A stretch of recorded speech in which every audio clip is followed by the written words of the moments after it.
Este libro tiene un propósito, práctico, de ilustrar una variedad de verdades relacionadas a la providencia de Dios. Cómo afecta a nuestras vidas, cómo afecta a nuestras circunstancias, que la mano de Dios está en todos los detalles, meticulosamente ordenando todo, que aunque parezca aparente a los judíos y al imperio persa en ese tiempo, y aunque nos parezca a nosotros hoy que Dios no está tan involucrado en muchas cosas, que todo parece tener más un tono secular, casi que los ateos parece que tienen toda la razón, porque ¿dónde está Dios? ¿Dónde no se le escucha? ¿No se le ve? ¿No aparece en esos momentos de destrucción, matanza, guerra, catástrofes? Parece que la bandera atea es la que vuela más alta hoy. Pero este libro de una manera práctica nos muestra que no es así.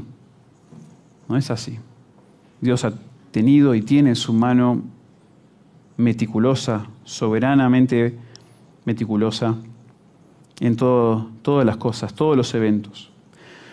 Pero también les mencioné, y medio que lo dejamos ahí plantado ya por varias semanas, que tiene un propósito también histórico.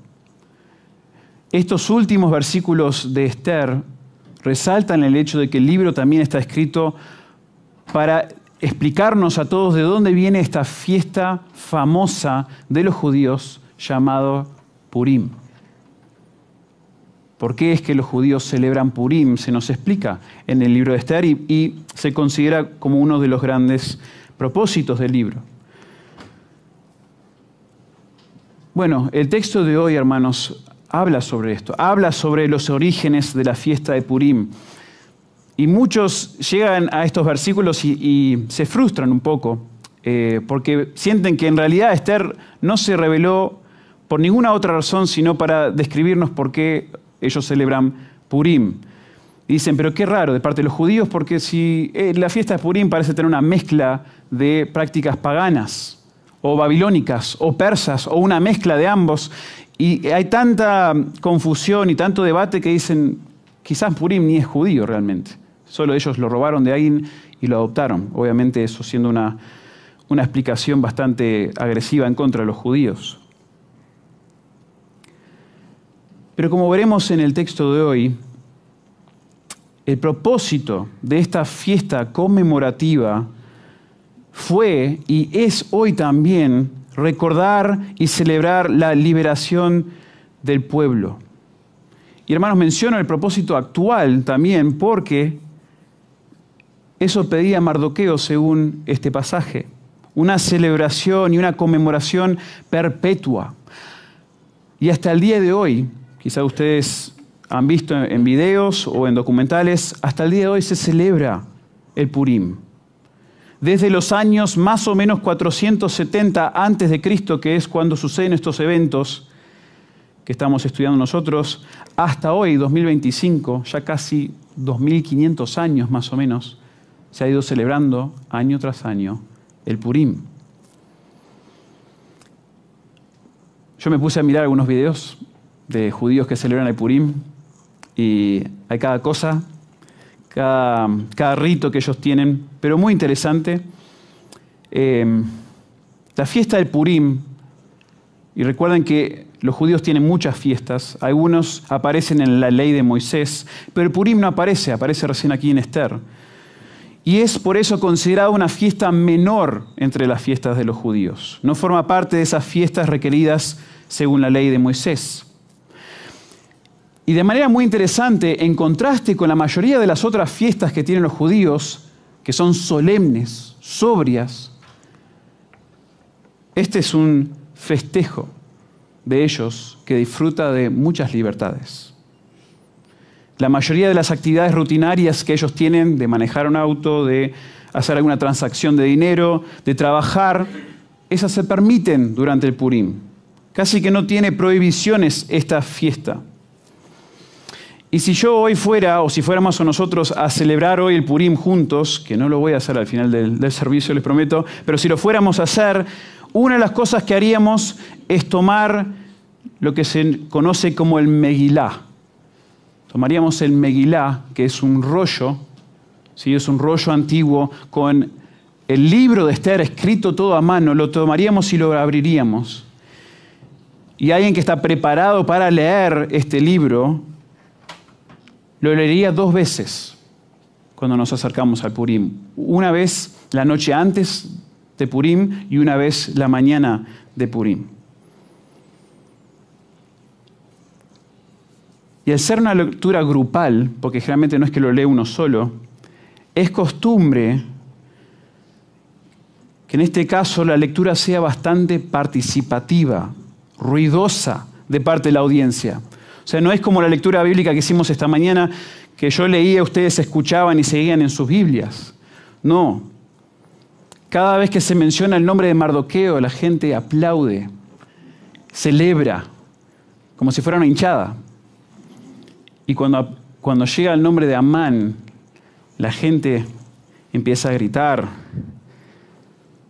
abuchea, busca tapar su mención con diferentes ruidos, con sonajeros. Es un relajo, un escándalo leer esto. Pero es justamente el sentir que tiene esta festividad, una celebración de la liberación del pueblo judío. Otro elemento esencial del Purim es el ambiente festival y la comida particular que caracteriza el festejo. Es común que las personas se disfracen para el Purim, ¿sí? Y lo hacen porque están representando las reversiones y los engaños que componen la historia, ¿sí? Eso lo hemos visto varias veces en la historia de Esther. Y aunque los preparativos a veces difieren según la tradición judía, hay todo tipo de masas, de hojaldres, que son típicos de esa fiesta. Y algunas de las masas, estuve viendo, tiene la forma de una oreja y se llama la oreja de Amán, que la comen. Y tienen otro que tiene un huevo duro en el medio y es el ojo de Amán. Imagínense, todo esto celebrando la conquista de los judíos sobre Amán y sus enemigos. También, a diferencia de los otros festejos judíos, en Purim son animados a tomar tanto alcohol que ya no pueden distinguir entre las frases maldito es Amán y bendito es Mardoqueo. O sea, esto se les enseña a los judíos que disfruten, que básicamente se entreguen a toda la comida, a toda la bebida que pueda haber, para que se olviden de todos los problemas y solo se enfoquen en las cosas buenas. Y un último distintivo del festejo de Purim es el dar regalos, ¿sí? Entre ellos se entregan regalos, dan a los pobres, todo basado en capítulo 9, versículo 22, donde se envían porciones cada uno a su vecino y dádiva a los pobres. Bueno, les resumo todo esto para que ustedes entiendan qué es lo que hoy se celebra como Purim, ¿verdad? Y es en base a lo que se destaca en los versículos que hoy vamos a ver, desde el capítulo 9, versículo 20 en adelante. Ahora, obviamente, en respuesta a lo que vamos a ver hoy, mi deseo no es motivarlos a unirnos a ese festejo judío. No voy a persuadirles a convertirse al judaísmo o incorporar aún el Purim como parte de sus feriados. Tuve un profesor de hebreo que estaba muy conectado con la cultura hebrea y con los hebreos y participó varias veces. Dijo que fue muy interesante la experiencia. Pero hermanos, sí me gustaría tomar esta oportunidad para animarlos, para motivarlos a ejercer nosotros una práctica, un hábito de recordar nosotros y celebrar la providencia de Dios en nuestras vidas. Los puritanos hacían esto bastante, lo hacían mucho. Voy a hablar un poco de los puritanos, o voy a referirme a algunos escritos de ellos en el sermón de hoy. Pero Samuel Rutherford, un pastor puritano, dijo: adoro y beso la providencia de mi Señor, que sabe bien lo que es más conveniente para mí, para ti y para tus hijos. La adoro y la beso. Es tan especial. Otro escritor dijo: si no somos estudiantes sinceros y diligentes de la palabra y la providencia de Dios, viviremos y moriremos sin sabiduría. la providencia, hermanos, mirar hacia atrás y reflexionar, recordar y adorar a Dios por lo que Él ha hecho a favor de nosotros. Meditar en esas cosas produce en nosotros un agradecimiento, una sensación de gratitud y adoración que es preciosa. Y hasta una sabiduría también, como dijo este otro autor, nos enseña sabiduría. Mirar hacia atrás nos da sabiduría para el futuro porque quizás decisiones malas que tomamos o circunstancias adversas que nos tocaron vivir y reflexionar en todo lo que aprendimos de esas situaciones adversas o todo lo que aprendimos por esas malas decisiones que habías tomado, eso nos brinda sabiduría para el hoy. Entonces, en el pasaje de hoy, que nos narra cómo el pueblo judío llegó a conmemorar y celebrar perpetuamente la liberación providencial de sus enemigos, bueno, que esto nos sirva a nosotros como motivación para que nosotros también, hermanos, recordemos y celebremos las obras providenciales de Dios en nuestras vidas, tanto a nivel individual como iglesia. Y lo que queda del texto, lo que vamos a resumir hoy lo podríamos dividir en dos reversiones más. Hasta ahora, en los últimos dos sermones, di dos reversiones en el anteúltimo sermón, en el anterior ahora el tercero y el cuarto, y ahora dos reversiones más en el texto. Entonces, la quinta reversión, desde que comenzaron las reversiones principales del libro en el capítulo 6, ahora vemos una quinta, y es esta, que los judíos ahora celebran su liberación y la reversión de su suerte. Y suerte lo explicaré cuando lleguemos a ese versículo. Esta es la sección capítulo 9, versículos 20 al 28. Y la sexta reversión del texto es que Esther, según capítulo 9, versículos 29 al 10:3, Esther es reconocida. El rey es mencionado, pero Mardoqueo es resaltado. También una reversión de cómo había sido inicialmente el destino, la vida de Mardoqueo, comparando, contrastando desde el principio, ahora hasta el fin, cómo ahora es resaltado Mardoqueo. Entonces veamos primero la quinta reversión, donde los judíos celebran su liberación y la reversión de su suerte. Concluimos el sermón pasado, ¿sí? Allí en los últimos versículos de la sección, versículos 16 hasta el 19, destacando la reversión que hubo en la apariencia y en la expresión de los judíos. Recuerden que Mardoqueo y todo el pueblo habían estado prácticamente de luto. Se habían vestido de tal manera que parecían que habían ido a un funeral, ¿sí? Pero todo eso se revirtió de repente, toda su tristeza, sus lágrimas, sus llantos, debido al decreto que había enviado Amán, todo eso se revirtió mediante este decreto de Mardoqueo y la victoria sobre sus enemigos. Dijimos que finalmente el pueblo judío, desde que comienza toda esta catástrofe en el libro de Esther, finalmente experimenta descanso. Ese descanso que tanto deseaban. Y el texto destaca allí su contrastante expresión de gozo, alegría y de celebración. Y en base a eso, casi como aprovechando la oportunidad, Mardoqueo ahora establece una celebración anual de esa reversión. En los versículos 20 al 22 ahora.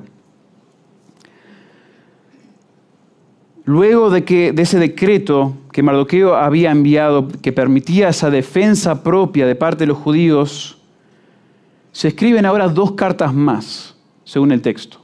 Primero, Mardoqueo escribe una carta, que son estos versículos que vamos a ver ahora, hasta el 28, y luego Esther escribe una segunda carta, versículos 29 al 32.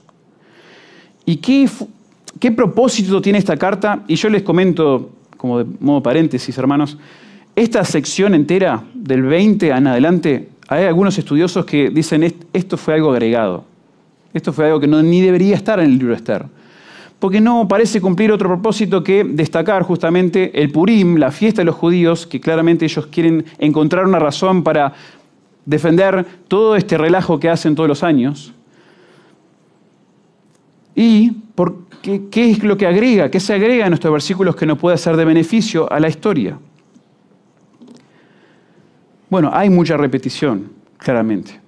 Pero más que nada lo que se destaca aquí es que Mardoqueo está invitando, está enviando una invitación a todo el pueblo judío que está esparcido alrededor del imperio a establecer una celebración anual de aquello que estaban celebrando ellos en esos días. O sea que lo que estaban ellos celebrando de manera espontánea, queridos judíos, hagamos algo formal. Recordemos esto cada año. Celebremos formalmente todos los años la reversión de nuestro destino. Y bueno, si uno acepta que esto es parte del texto original, uno empieza a leer y estudiar, y algunos estudiosos han dicho, interesante lo que está haciendo Mardoqueo aquí. Casi que refleja, se ven ciertos paralelos con lo que hizo Moisés con el pueblo de Israel. ¿Sí? Moisés se le dio una ley y él tuvo que revelar esa ley al pueblo judío, y esa ley incluía 7 fiestas solemnes que se deberían guardar, que deberían guardar los israelitas en Levítico capítulo 23. Pero me parece, hermanos, que sería un error comparar lo que hace Mardoqueo aquí con lo que hizo Moisés. ¿Por qué? Porque no creo que esto sea un mandamiento, no creo que esto se esté agregando como si fuera parte de la ley, la fiesta de Purim, como una fiesta más.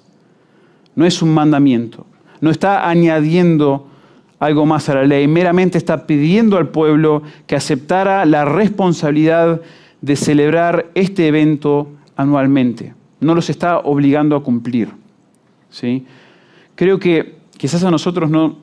Esa explicación que yo le estoy dando, hermanos, dice, bueno, me da igual, porque claro, nosotros no estamos llamados a celebrar ninguna de estas fiestas de manera obligatoria como parte de la iglesia, pero para un judío sí era importante. Esto no era un mandamiento más de parte de Dios, era una invitación a celebrar la liberación monumental que acaban ellos de experimentar. Que lo celebren el 14 y el 15 de Adar, que esto más o menos en nuestro calendario es por lo general en febrero o marzo.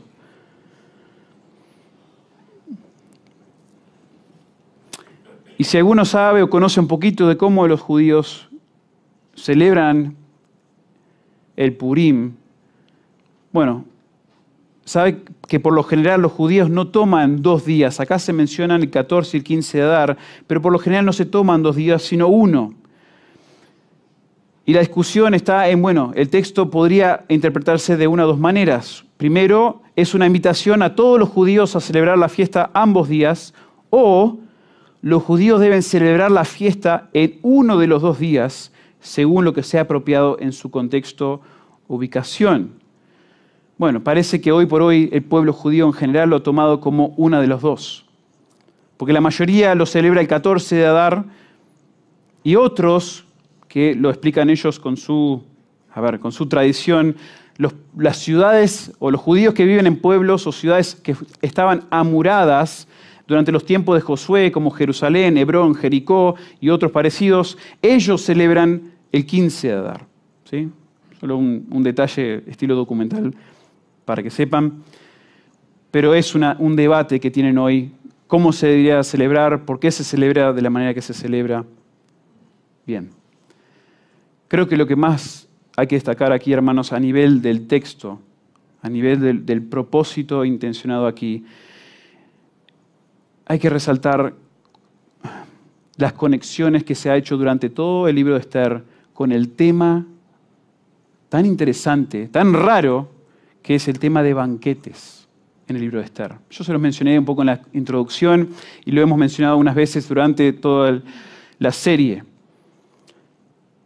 Yo no soy un experto en banquetes, ni en banquetes en la Biblia tampoco, pero tuve un compañero de clase en el seminario que hizo decidió hacer toda su tesis sobre comida en la Biblia. Digo, bueno, te debe gustar mucho la comida para que te le dediques tantas horas a una tesis de que imagínense de entre 150 y 200 páginas, todo acerca de comida en las Escrituras, muy interesante. Pero el tema de banquete, el tema de la comida, de la celebración en Esther, es un énfasis. Y los estudiosos de este libro dicen, puede ser que sea uno de los temas centrales. ¿Por qué destacar esto? Porque es muy interesante cómo comienza el libro de Esther en capítulo 1, con banquetes elocuentes e indulgentes, si recuerdan, a favor del rey y de su reina, Vasti. Uno estaba allí leyendo, se empieza a leer y es como que te empalaga un poco escuchar todo lo que están comiendo, todo lo que están bebiendo y todo ese banquete y todo a favor de la gloria del rey y de la reina. Pero claro, empieza la complicación en la historia y vemos que ya no es el rey y la reina para quien se presentan banquetes, sino en el capítulo 2, a Esther, después de escogerla, se le celebra con un gran banquete. En el capítulo 2, versículo 18. De hecho, se le llama a ese banquete el banquete de Esther. Bueno, interesante. Pero curiosamente, es en el contexto de dos banquetes más que Esther desmiente y acusa el enemigo de su pueblo, Amán. Recuerden, no es que Esther se acerca al rey con su petición y dice, rey, acá está. Esto es lo que sucedió, esto es lo que te pido. Mira lo que va a pasar, por favor, intercede por nosotros los judíos. No. Llega el rey y le pide primero un banquete. Ven al banquete con Amán y ahí te voy a revelar mi pedido. Llegan al primer banquete, dice, no.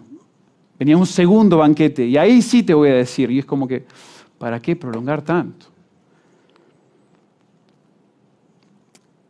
Pero la ironía de estas escenas, demasiado jugoso. Porque recuerden, Amán se considera halagado, favorecido por la reina, cuando en realidad es el disfraz perfecto para exponer la traición de Amán y orquestar su condenación. Y una vez que se revierte el decreto de Amán y el plan de genocidio de parte de los enemigos de los judíos, ellos celebran esa reversión mediante el decreto de Mardoqueo y la victoria sobre sus enemigos con un banquete. Con feriados, con fiestas, pero banquetes se vuelve a mencionar el capítulo 8, versículo 17, capítulo 9, versículos 18 y 19. Y uno dice, ¿tanto banquete? Bueno, pienso que parte de la razón que se hace esto, de manera intencional, de parte del autor, que es inspirado por Dios, es para que lleguemos ahora al final del libro y se destaque la reversión de cómo todo comenzó celebrando, exaltando a reyes y una reina pagana y todos sus propósitos, toda su gloria, y se revirtió este gran tema para que termine siendo una celebración y un disfrute de la liberación del pueblo y de la exaltación del pueblo judío y de Mardoqueo.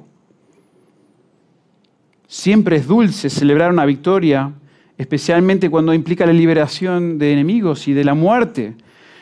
Pero el gusto es distinto y es mejor cuando se consideran estos condimentos providenciales que componen la historia. Todo comenzó con banquetes que celebraron el reino pagano de Persia, pero de a poco fue cambiando ese enfoque para resaltar el favor providencial hacia los judíos. Esto es tremendo, tremendo cómo se compone esto, se desarrolla esto en el libro de Esther. Se celebra de una manera especial en este libro la providencia de Dios. Y continuando en los versículos 23 hasta la primera parte de 26, el narrador ahora nos explica la reversión de la suerte judía. Noten allí ahora empiezan a aparecer otras palabras que son complicadas para nosotros al entenderlas, al intentar interpretarlas. En los versículos 23 y 24 especialmente, y 25, se da un resumen, un posible resumen de lo que contenía la carta de Mardoqueo. Y básicamente hay allí una mención del complot de Amán, el enemigo del pueblo. ¿Sí?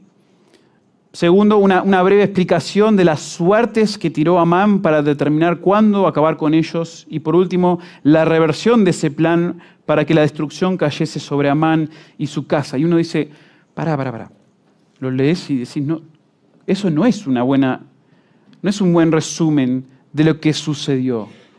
Pero justamente por eso se considera que probablemente esto fue lo que escribió Mardoqueo, que se envíe por medio de todos estos mensajeros del rey en un decreto que lo iba a sellar el rey para de alguna manera esconder todos esos detalles jugosos providenciales que nosotros conocemos, pero que parezca que está casi halagando al rey.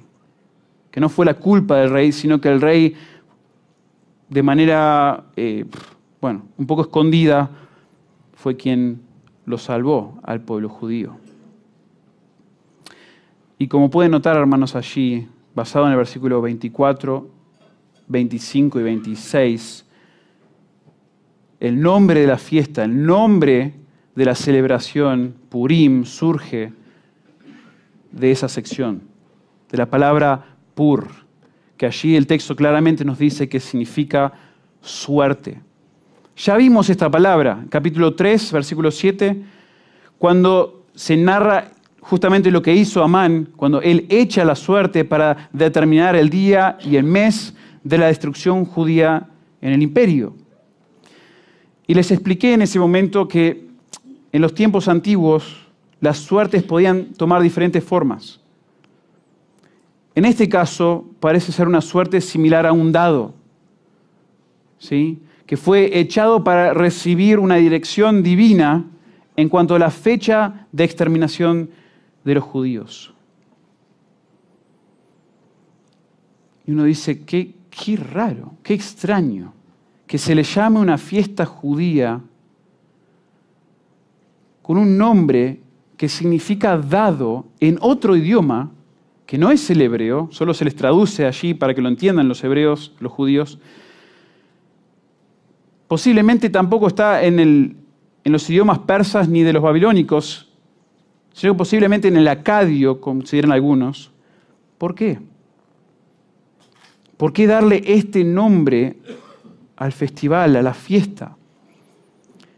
Y en este libro, hermanos, lleno de ironías, lleno de reversiones, quizás aquí nos encontremos con la ironía más grande, por lo menos la más memorable, porque es lo que se toma para representar el festejo perpetuo de los judíos. Amán acudió ¿a qué? Al azar, acudió a la suerte, acudió a los dados para determinar el destino del pueblo judío. Pero detrás de esos dados y por encima de esos dados está la voluntad providencial de Dios determinando el resultado exacto de esa suerte, de esos dados. Proverbios 16, versículo 9 dice, el corazón del hombre piensa su camino, mas Jehová endereza sus pasos. Ese versículo muy conocido. ¿Sí? Nosotros podemos tener algo en mente, bueno, el Señor endereza nuestros pasos. Varios versículos más adelante, versículo 33, dice, la suerte se echa en el regazo, mas de Jehová es la decisión de ella. Vos podés tirar una suerte, vos podés tirar unos dados y pensar que eso salió por chance, coincidencia. Pero Jehová está detrás de esos dados, está detrás de esa suerte, de esa coincidencia, administrándola, organizándola según su plan providencial. El doctor Sproul, en un libro no tan conocido entre sus libros, La mano invisible de Dios, dice, la doctrina de la providencia de Dios no deja lugar al destino o a la suerte, al destino ciego o de otro tipo. ¿Por qué? Porque Dios no es ciego, ni tampoco caprichoso. Para Él no hay accidentes. Si una molécula se desvía por casualidad, entonces Dios no es soberano. Y si Dios no es soberano, entonces Dios no es Dios. Dios y el azar, la suerte, simplemente no pueden coexistir. Esto dice Sproul. Y es debido a esta realidad, hermanos, es debido a este entendimiento bíblico y posiblemente el que tenían o que tienen algunos de los judíos, escuchar que se le dé este nombre a la fiesta judía casi que los tienta, ¿sí? Casi que es como chistoso. Que se le llame a esta fiesta judía Purim, fiesta de las suertes. Se podría haber llamado fiesta de liberación. Yo tengo varias sugerencias. Fiesta de liberación, fiesta de protección, fiesta de Esther, fiesta de Mardoqueo. ¿Por qué? ¿Por qué identificar un evento tan memorable como este, con un objeto tan insignificante, tan contrario a la realidad de las cosas? ¿Por qué llamarle la fiesta del dado? Porque de manera muy irónica, casi chistosa, personifica la idea de que Dios, no la suerte, no el azar, no los dados, Dios está a cargo de todo, controlando aún los detalles, objetos e incidentes más insignificantes. Ese es el sentir de todo esto. Fiesta de Purim. ¿Por qué? Porque casi que me causa risa pensar que los dados fueron los que nos dieron esta suerte, cuando en realidad Dios controló esos dados tal y cual Él quería, y controló nuestro destino tal y cual Él quería. Un autor dice: nada, por más grande y amenazante que sea, o por más aleatorio o caprichoso que parezca, escapa al control sereno y constante de Dios.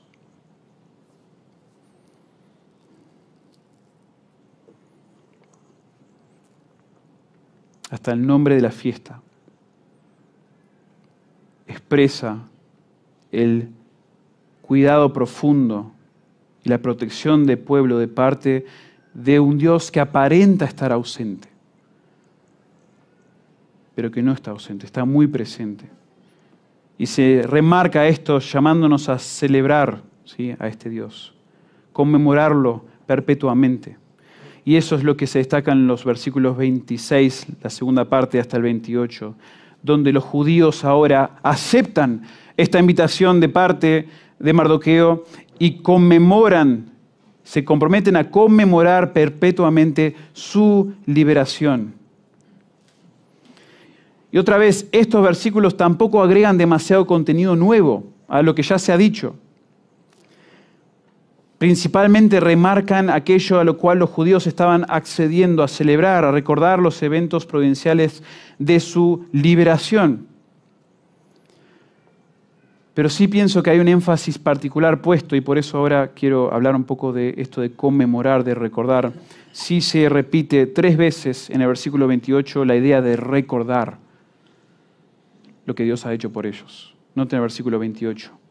Y que estos días serían recordados y celebrados por todas las generaciones, familias, provincias y ciudades. Que estos días de Purim no dejarán de ser guardados por los judíos y que su descendencia jamás dejaría de recordarlos.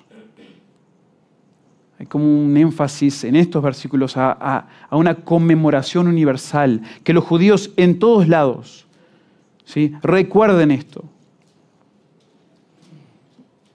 Que lo recuerden desde ese momento en adelante, cómo Dios, y claramente Dios, había silenciosamente, pero que había actuado de manera providencial en todos los detalles, de manera minuciosa, para lograr su plan deseado y cumplir con su promesa para el pueblo judío. Hermanos, en un mundo secular, gobernado por reyes seculares, y experimentando aún nosotros una vida aparentemente secular, sin muchas menciones de Dios, es clave recordar y conmemorar la providencia de Dios en todo. Es una bendición para nuestras vidas. Es necesario recordar, conmemorar la providencia de Dios. Les mencioné que a los puritanos les fascinaba esta idea. Ellos eran muy partidarios de la meditación en las Escrituras en general. Y cuando hablamos del tema de la providencia, les fascinaba pensar en la soberanía de Dios, la providencia de Dios. Y hay un libro muy conocido por un puritano llamado John Flavel, que se llama El misterio de la providencia. El misterio de la providencia. En esa obra Flavel resalta lo importante que es meditar y personalizar la providencia de Dios. No solamente entenderlo como un concepto teórico, sino realmente asimilarlo, hacerlo propio, pensar en la propia providencia de Dios en nuestras vidas. Y de una manera muy sabia, muy práctica, Flavel desarrolla varios puntos valiosos en cuanto a la meditación de este tema y escribe sobre el deber de meditar en la providencia, escribe sobre las implicaciones prácticas de la providencia. Y sería muy valioso tocar todo eso. Les animo, si quieren algún día, a tomar este libro, El misterio de la providencia, por John Flavel, con B corta. Pero les resalto meramente, hermanos, algunas de sus ventajas de meditar en la providencia. Algunas ventajas que hay al meditar en la providencia de Dios. Y esto me encantó. No se los voy a desarrollar, vayan al libro para eso, pero me parece que es de mucha bendición, mucha nutrición pensar en alguna de las ventajas al meditar, al recordar, ¿sí? Al conmemorar la providencia de Dios en nuestras vidas. Primero dice, gran parte del placer y del deleite de la vida cristiana proviene de las observaciones de la providencia. Gran parte del placer y el deleite de la vida cristiana proviene de las observaciones de la providencia. ¿Por qué dirá esto? Bueno, hermanos, porque aún en esa época, cuando vivió John Flavel, seguramente, como la mayoría de nosotros, se veía la vida cristiana a las corridas, ¿sí? Una tarea tras otra, una meta tras otra. Pero cuán necesario, cuán precioso es frenar a veces en la vida, mirar hacia atrás y meditar en las bendiciones providenciales que el Señor nos ha otorgado.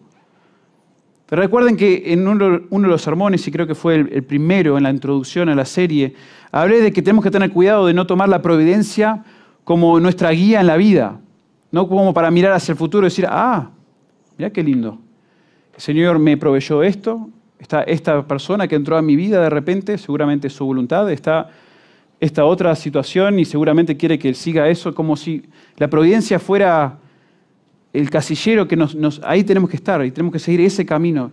No es un camino la providencia, no es un camino hacia adelante, presente y futuro. Se puede mirar hacia atrás y disfrutar y pensar cómo habrá Dios usado esto providencialmente. Pero esa interpretación de qué es lo que Dios hizo en mi vida es todo interpretado a través de las Escrituras, ¿sí? Y todo lo que Dios te está permitiendo hoy en tu vida, sea una oportunidad de trabajo, sea una oportunidad de una relación con alguien, de casarte, lo que sea, tienes que interpretarlo a la luz de la Biblia. No si Dios puso a esa persona en mi vida, no si Dios puso este trabajo frente a mí en mi vida. Quizás ese trabajo que se te está presentando, que te ofrece un sueldo, el triple lo que tenés hoy, te demanda también el triple de trabajo, te demanda que no te congregues y piensas que esa oportunidad providencial es lo que Dios quiere para tu vida. No. Si descuidas de tu familia, descuidas de tu matrimonio y descuidas de tu relación con Dios porque se te presentó esta gran oportunidad providencial, como que Dios te lo sirvió en bandeja, no has entendido la providencia.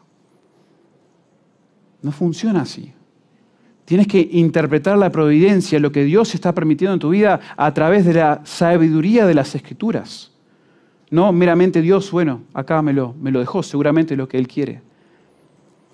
Pero hablando en mirar hacia atrás, sí podemos también, con la interpretación de las Escrituras, mirar hacia atrás y decir, wow, Dios, qué deleite, qué placer lo que has hecho en mi vida, lo que has permitido en mi vida.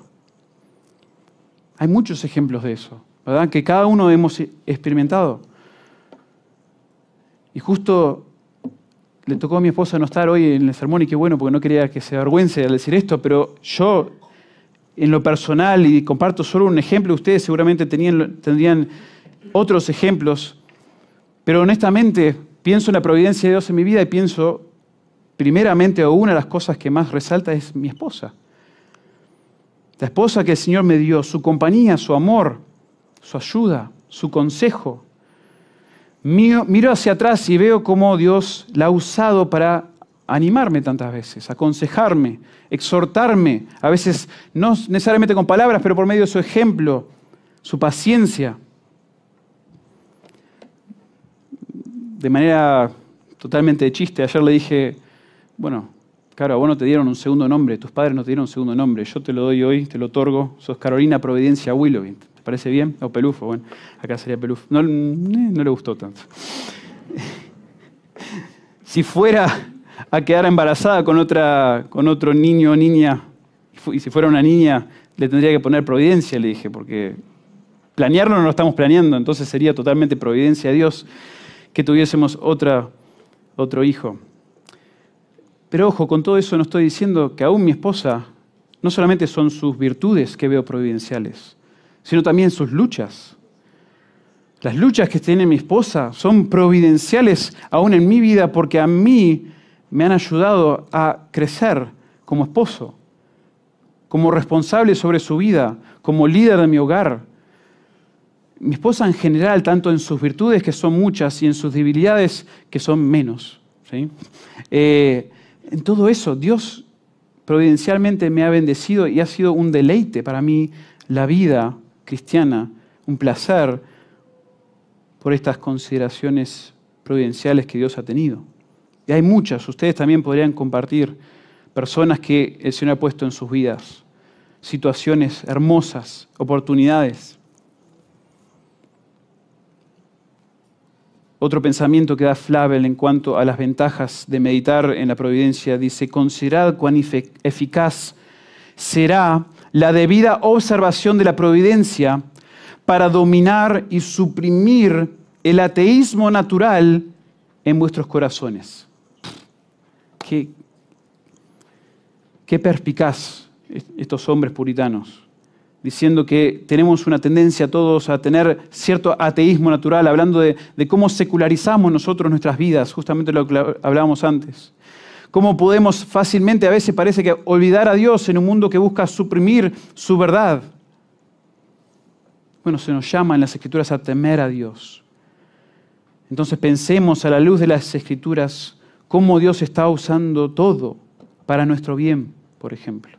¿Sí? Que el mirar hacia atrás y observar y meditar en su providencia en nuestras vidas nos ayude a dominar, suprimir ese ateísmo natural en nuestros corazones. Un tercer pensamiento o idea que comparte Flavel es: el recuerdo y el registro de las intervenciones de la providencia serán un apoyo singular para la fe en las dificultades futuras. O sea, mirar hacia atrás y cómo Dios me ha ayudado en mis luchas anteriores, todo lo que me ha enseñado, será un apoyo singular para la fe en las dificultades futuras.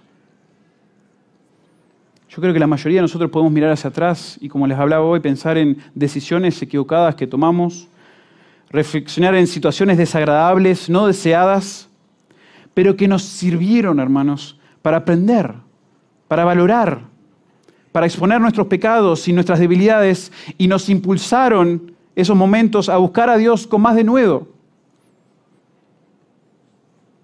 Hermanos, yo mencioné una providencia positiva en mi vida, mencioné a mi esposa. La esposa que el Señor me dio es una bendición providencial, pero ¿qué se me las quita de repente? ¿Qué si esa bendición actual, hoy, positiva que tengo de la providencia de Dios en mi vida, ya deja de estar ahí?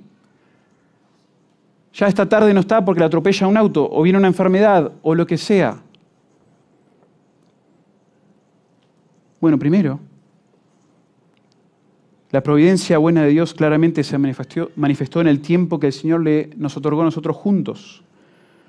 Yo no soy la misma persona luego de haber conocido y disfrutado la presencia de alguien tan especial. Y segundo, hermanos, la ausencia de tal persona no es que le tocó o me tocó a mí en este caso una mala suerte de repente o una mala providencia de Dios. Obvio, yo no sé por qué el Señor se lleva a mi esposa o se lleva a una persona que tanto queremos, No sé por qué la lleva cuando la lleva, ni por qué la lleva, ni de la manera que lo permite, pero entiendo que el Señor es glorificado y ellos son sostenidos, nosotros los que quedamos somos sostenidos y fortalecidos de una manera especial ante dichas pruebas. Hermanos, aunque hay muchas cosas que no podemos explicar en una situación así, yo les puedo asegurar que una persona tan sufrida, esa persona que sufre tanto, será transformada y santificada de una manera especial. Su falta, su debilidad, su dolor será el medio que los lleve a depender con denuedo y con urgencia de la gracia de Dios, y así el poder de Cristo será perfeccionado en ellos, dice 2 Corintios 12. En palabras más simples, es muy probable que esa persona, o si fuera mi caso, que yo pierdo a alguien de esa manera, es muy probable que madure en Cristo y se aferre al Señor mejor que los demás que estamos aquí. Es probable que su relación con Dios sea más íntima que la mía, y el valor de esa relación sobrepasa la presencia y la intimidad con cualquier otra persona en nuestra vida. Y eso apuntamos todos, hermanos. Yo quiero que mi relación con mi Señor, con mi Salvador, sea más especial, más estrecha con Él que con mi esposa o con cualquier otra persona. Yo quiero que eso es lo más importante, lo que más valor nos da en la vida. Según Filipenses 3, Pablo lo reflexiona, lo más invaluable es el conocimiento de Cristo, esa intimidad, esa cercanía con Cristo. Entonces, que el Señor, sin saber por qué yo, porque no lo voy a entender del todo, fuera a quitar a esas personas o esos deseos que yo tengo en mi vida, no sería una mala providencia de Dios, no sería un error de Dios. No es que ahí cambia mi vida para mal, como que ahí llegó a su tope y empezó todo en camino descendente. No. Si el Señor ha permitido una debilidad, una falta, una dependencia, es justamente para que la dependencia sea aún más fuerte de Él.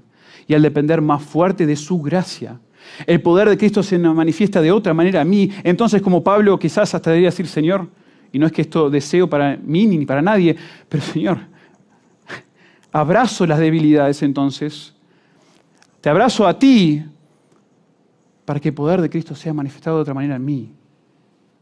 Tú me acerques a ti mismo con más intimidad, con más cercanía. Y eso es precioso. Si eso es lo que vamos a disfrutar por el resto de la eternidad, ¿cómo es que va a ser un error en esta vida? No lo es. No lo es. El recuerdo y el registro de las intervenciones de la providencia será un apoyo singular para la fe en las dificultades futuras. Últimas reflexiones de Flavel. El recuerdo de las providencias pasadas proporcionará a vuestras almas motivos continuos de alabanza y acción de gracias. Entonces, si a veces sentís que te falta razón, motivo por alabar a Dios y dar gracias a Dios, mira atrás y ve toda la providencia de Dios en tu vida. Medita en eso a la luz de las Escrituras. Hermoso estas últimas dos. Las observaciones debidas de la providencia tienen una eficacia maravillosa, tremendo esto, para derretir el corazón y hacerlo descongelar, dice Flavel, y someterlo ante el Señor. Les invito a que vayan y lean lo que dice Flavel acerca de eso. A veces necesitamos, hermanos, meditar en la providencia de Dios también para que nuestros corazones, que a veces están un poco duros, obstinados, sean derretidos, descongelados y que se sometan al Señor. Por último, la consideración y el estudio de la providencia, otra ventaja, nos serán de gran utilidad en la hora de la muerte. En la hora de la muerte. Cuando llegue el momento donde yo estoy por dar el paso de esta vida y empiezan a entrar esos temores, esa duda, ¿será esto realidad? ¿Será esto verdad? Piensa en la providencia de Dios, cómo te ha sostenido, todo lo que ha hecho, todo lo que ha permitido a la luz de las Escrituras, y será una gran utilidad en la hora de la muerte. Flavel después en su libro, y esto solo lo menciono, pasa a animarnos a todos, a animar a sus lectores, a su audiencia, a hasta registrar de alguna manera la providencia de Dios en su vida. Mirar hacia atrás y decir, esto lo tengo que anotar, esto lo tengo que escribir. Él animaba a tener diarios de providencia, porque nuestros recuerdos resbaladizos, decía Flavel, con tantos pasajes notables de la providencia como tienes y encontrarás en tu camino al cielo, los recuerdos escritos nos protegen contra ese peligro de olvidarlos y además los hacen útiles para otros cuando nos hayamos partido. Importante, hermoso, conmemorar, celebrar la providencia de Dios en nuestras vidas. Y eso nos lleva, hermanos, ahora a la última reversión. Con esto llegamos a la conclusión del libro. La sexta reversión, muy interesante. Esther, aquí al final del libro, es reconocida. Los primeros versículos allí, 29 hasta el 32. El rey Asuero, quien al principio del libro era exaltado, destacado, capítulo 10, versículo 1, ahora es mencionado. Esther reconocida, el rey mencionado, pero Mardoqueo resaltado. ¿Sí? Noten versículos 29 hasta el 32. Se menciona finalmente a Esther nuevamente. Se reconoce su autoridad y el rol mediante la mención de una segunda carta. Yo les mencioné que habían 2 cartas que se escriben después del decreto. Esta segunda carta que se envía a todos los judíos del imperio. Pero no se agrega demasiado allí. No hay demasiado contenido, digamos, que sobresalga, sino que parece que se está mencionando todo esto para llegar justamente a la mención de Mardoqueo. Y antes de mencionar a Mardoqueo, capítulo 10, versículo 1, vemos ahí, el rey Asuero impuso tributo sobre toda la tierra, o sobre la tierra, y hasta las costas del mar. Y uno dice, chan. ¿Y eso qué? No, otra vez, no son detalles muy claves, muy importantes a la luz de cómo se está desarrollando el contexto. Y quizás lo que más se destaca del rey es lo que empieza a decir el versículo 2, y todos los hechos de su poder y autoridad, y el relato sobre la grandeza de Mardoqueo, con que el rey le engrandeció, no está escrito en el libro de las crónicas de los reyes de Media y de Persia. O sea, todo está como apuntando a Mardoqueo. Porque no es demasiado halagador lo que se dice del rey, sino que las acciones del rey Jerjes o Asuero solo son importantes aquellos que conducen a la promoción de Mardoqueo. Y ahí, a partir de allí, se exalta. Versículo 3, a Mardoqueo. Porque Mardoqueo el judío fue el segundo después del rey Asuero, y grande entre los judíos, y estimado por la multitud de sus hermanos, porque procuró el bienestar de su pueblo y habló paz para todo su linaje. Esther es reconocida, Asuero es mencionado, pero Mardoqueo es resaltado, exaltado en la conclusión de este relato. Otra vez, el libro comienza con una descripción gloriosa, imponente del rey Asuero, de su reino, pero culmina con la gloria de Mardoqueo, ensombreciendo casi la gloria del rey. Y uno lee eso y dice, bueno, claro, es bastante obvio allí. ¿Pero qué? ¿Por qué? ¿Por qué se resalta a Mardoqueo? ¿O qué acerca de Mardoqueo se destaca en esta descripción? Bueno, no se menciona demasiado. No son necesariamente sus obras de valentía. ¿Sí? Él tuvo momentos donde él protegió al rey, él fue leal al rey, pero no se reconoció de manera inmediata. De hecho, parece que se frustró Mardoqueo y por eso no se arrodilló ante Amán. Tampoco en el relato de Esther es su carácter irreprochable o su moralidad intachable. No aparece eso en el libro de Esther. Ya lo hemos dicho, no hay ese sentido de gran moralidad en Esther, en Mardoqueo, en ninguno de los personajes principales. no es un José, no es un Daniel, pero quizás eso sea justamente el punto, o parte de la intención. Un autor dice, se necesitaba una persona especial para ser un Daniel, pero cualquier judío medianamente decente podía convertirse en un Mardoqueo. Este hombre Mardoqueo fue utilizado para liberar a los judíos de la opresión y asegurar sus derechos, no porque fuera el hombre más noble, piadoso o sabio del país. Fue utilizado porque estaba disponible, estaba en el lugar adecuado, en el momento adecuado, y la providencia hizo el resto. La providencia hizo el resto. O sea, se resalta acá, de manera silenciosa nuevamente, como el resto del libro, a Dios, la providencia de Dios.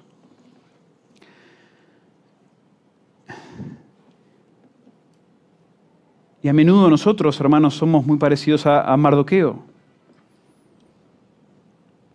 Quizás nosotros también nos hemos ajustado, dice un autor, en muchos aspectos a los valores y costumbres de nuestra sociedad. Nuestra propia diáspora nos ha obligado, en mayor o menor medida, a entrar en el molde del mundo. Podemos quizás identificarnos con la falibilidad de Mardoqueo y podemos sentirnos alentados por esta descripción de un hombre ordinario, común, en manos de una providencia extraordinaria. Y les pido disculpas, hermanos, si esto les ofende, pero la mayoría de nosotros no somos un José, no somos un Daniel, ni cerca. Ahora no estoy diciendo con eso que no debemos procurar aprender de ellos y obviamente seguir sus ejemplos, ser hombres y mujeres piadosas. No es lo que estoy diciendo. Pero la verdad es que somos personas bastante comunes, en manos, como dijo el autor, de una providencia extraordinaria, de un Dios extraordinario. Recordemos, celebremos su providencia en nuestras vidas, entre ellas, o quizás la mayor de ellas, para los que estamos en Cristo, la encarnación y la crucifixión de Cristo, lo que fue hecho por nosotros. No es que Dios nos escogió por quién somos nosotros, porque nosotros hemos sido, fuimos un José o un Daniel. No. Obviamente antes de Cristo somos más parecidos a un Mardoqueo como mucho. Dios providencialmente ahora nos ha traído a sus pies. Nos ha traído a los pies de Cristo. Y si hay algo que podemos celebrar todos, sin falla, lo que estamos en el Señor Jesús, es la providencia en su encarnación, su crucifixión y el traernos a nosotros ante Él. Piensen, hermanos, piensen un momento conmigo y con esto vamos concluyendo. Piensen en la providencia de Dios, en la encarnación y en la crucifixión de Cristo. El Hijo de Dios se encarnó, tomó la forma de siervo en el momento justo, en el momento y en las condiciones perfectas, según ese plan providencial de Dios. Gálatas 4:4 es quizá un texto que más parece resaltar este hecho. Pero cuando vino el cumplimiento del tiempo, en el momento que Dios tenía determinado, Dios envió a su Hijo, nacido de mujer y nacido bajo la ley. Y cuando Jesús comienza su ministerio público, Dios preserva, noten, el Señor es preservado, Jesús es preservado providencialmente hasta que llegara el cumplimiento del tiempo de su crucifixión. Hubieron enemigos que querían destrozarlo, ¿sí? Los líderes judíos querían matarlo y no pudieron. Cada vez el Señor Jesús se escapaba. Satanás quería de alguna manera descalificar a Jesús para que Él pueda lograr los planes redentores de Dios. Pero ningún enemigo, ni siquiera Satanás, lo podría asesinar, porque Dios mismo iba a entregar a su Hijo a la muerte. Dios lo iba a dar. En un sentido, el Padre lo iba a sacrificar, lo iba a matar para redimir a la humanidad. Era necesario un sacrificio. Ahora, fueron hombres, sí, que lo mataron, que lo asesinaron, pero Dios, Padre, dio el permiso. Dios fue el que otorgó providencialmente el momento, la situación, los elementos necesarios, todo para que el Señor Jesús muriera para redimir la humanidad.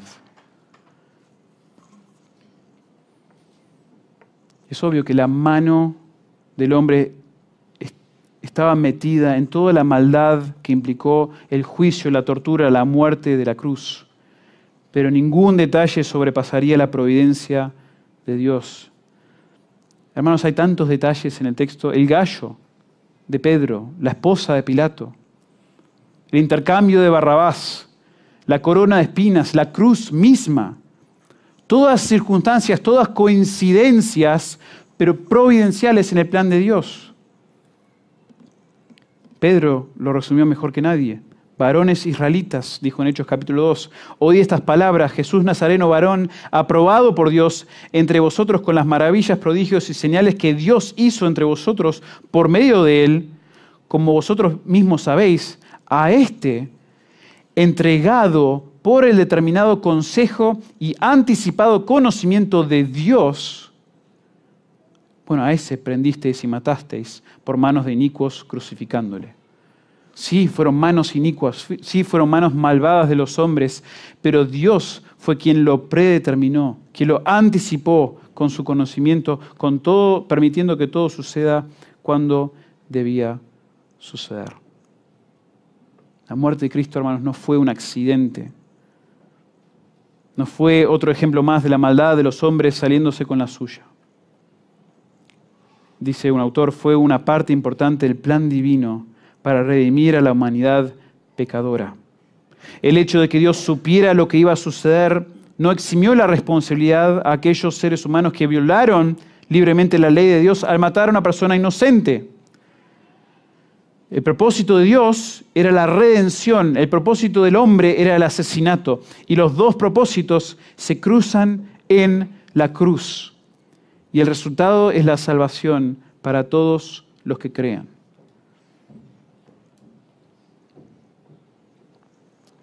El Señor Jesús, hermanos, no fue un espectador de su propia crucifixión. Él podría haber evitado ese sufrimiento, pero no lo hizo. Él podría haber llamado a miles de ángeles a liberarlo de la situación en la que se encontraba ante su muerte. No lo hizo, sino voluntariamente Él se entregó. Fue por ti, fue por mí que Él se entregó en la cruz. Providencialmente esto está en vista para todos nosotros. Hermanos, si no es otra cosa quizás más actual, más reciente en sus vidas, todo creyente tenemos ese acto providencial, esa obra en nuestro pasado que fue logrado por nosotros. Abracémoslo, abracemos la providencia de Dios, celebremos la providencia de Dios recordándola, porque todo lo que Dios hace, todos los detalles minuciosos, como vemos en el libro de Esther, pero también ahora pensando nosotros, como vemos en nuestra vida, todo lo que Dios ha permitido, desde los detalles más hermosos a los más feos, a los más horrendos. Todo el Señor ha permitido en su buena providencia. Lo ha permitido y lo está utilizando para transformarnos, para santificarnos, para glorificarse a sí mismo. Nada se le escapa a Dios. Y el hecho que nada se le escape, como no se le escapó la encarnación, la crucifixión de Cristo, nuestra salvación y todo lo que nos ha sucedido, confiemos, hermanos, y celebremos que así va a ser. Hasta que el Señor nos lleve, vamos a tener historia tras historia, mirando hacia atrás, de la providencia de Dios que vamos a poder celebrar a recordarlo juntos. Vamos a orar. Padre, agradecemos y te alabamos por tu providencia en nuestras vidas.